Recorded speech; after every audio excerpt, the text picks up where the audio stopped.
these other things and so forth and so on, to where the matter as the only reality only now accounts for 4 to 7% of the universe. Scientists are saying that, not me. If I said it, they'd have thrown me out of the International Remote Viewing Association even. But matter's gone. I mean, it is not, well, it's here, of course, but, and we're trapped in it. But as the only reality for the only science, or the only science of matter has now begun to discover that matter is not the only reality. And do you think the media tell you that?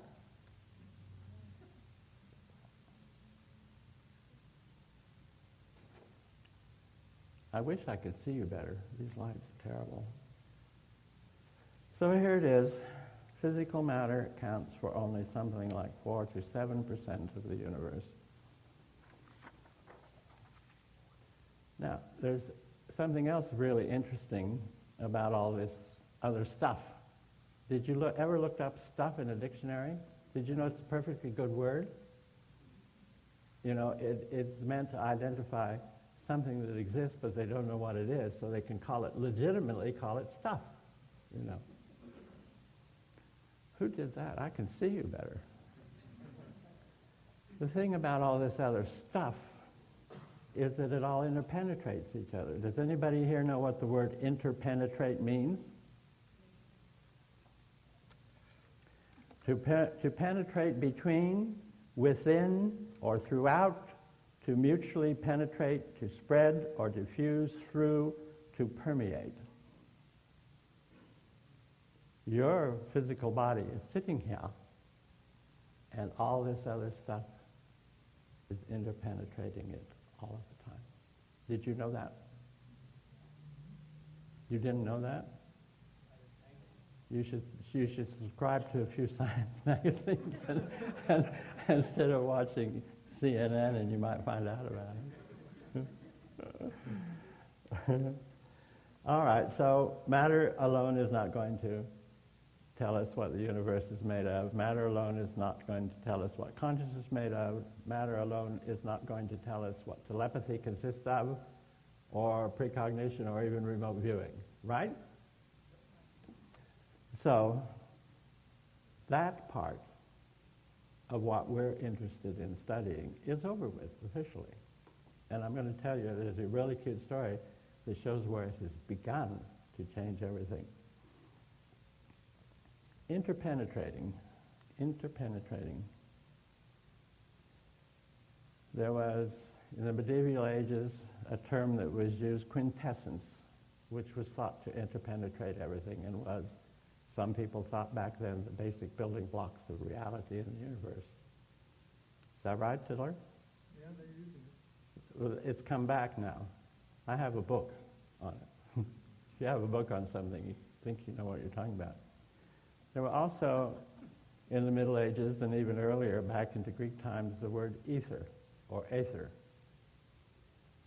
which was thought to be the same, interpenetrating everything, including matter. There was also in Sanskrit the word akasha, or akasa. Are some of you familiar with that? Except in Sanskrit, the akasa was loaded with intuitive information. Did you realize that? That if you could get into the akasa, you could find out anything. Sometimes it was called the perpetual record, the record of everything that had happened or will happen, and so forth and so on. And these terms are drifting back into our postmodern sciences. You see, the modern age was firmly locked into materialism, and now that materialism has been locked down or reduced to 4%, these other things are going to become interesting. And that's why the future, what we're interested in, is going to change, because there may be some explanations in these other parts of stuff. Why does all information that's the human body process have to be explainable as physical source or processes? Are any of you asleep yet? Now, Sanskrit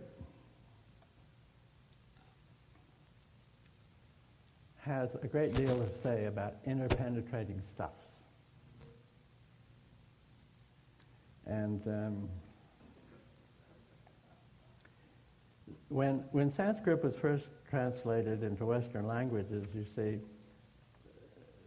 the interpenetrating concept, which is definitely in there. I have spent 2 years figuring this out, that there was the material level, there was this level, and they were all thought of as differently when they got translated in French and German and into English and everything. So we have the matter level, and we have the spiritual level, and we have this level, and so forth and so on.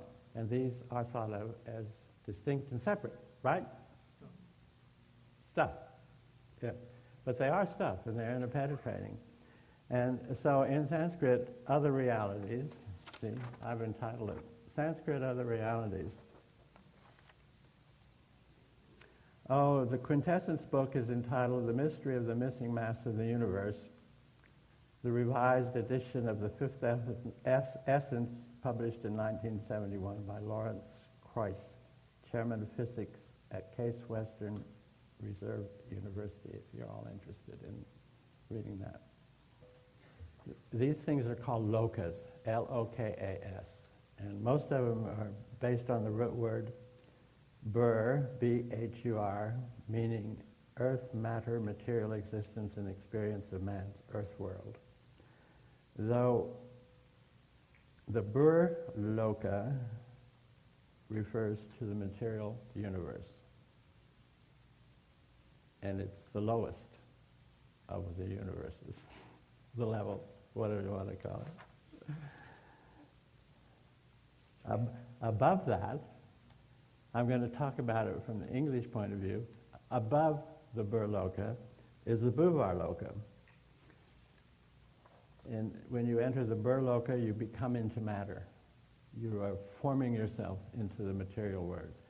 When you come into the bhuvar loka, the world of vitalistic manifestation of embodied life, existence, and becoming within emotions, passions, affectations, which desire is the pivot.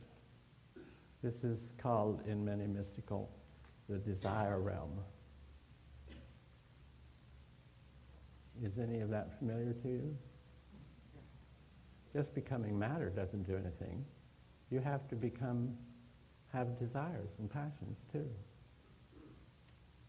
If you didn't have those, what would your physical body be?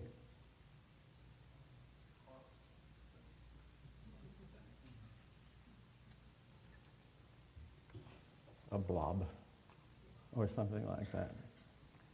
Okay.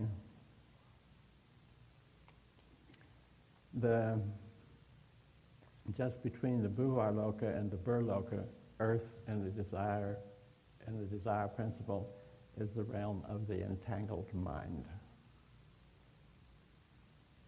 It's in Sanskrit. The entanglements between physicality and the passions, and that ends up with the entangled mind, So if you can't get above those 3 lokas, you're sort of trapped in what is called the wheel of rebirth until you can get out of it. This is in Sanskrit, but I have a punchline that brings them all together.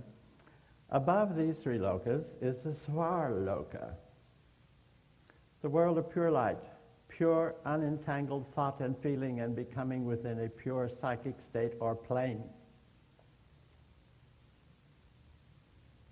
Is that sinking in? Matter is entangled with passions and desires or vice versa, so you have entangled things as long as you're focused in that. And the Svarloka is you lift up out of that and you're in the,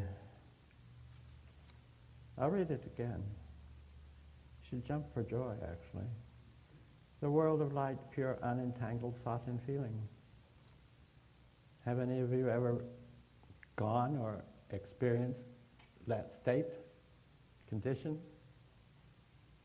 Come on, raise your hands. How many haven't experienced it?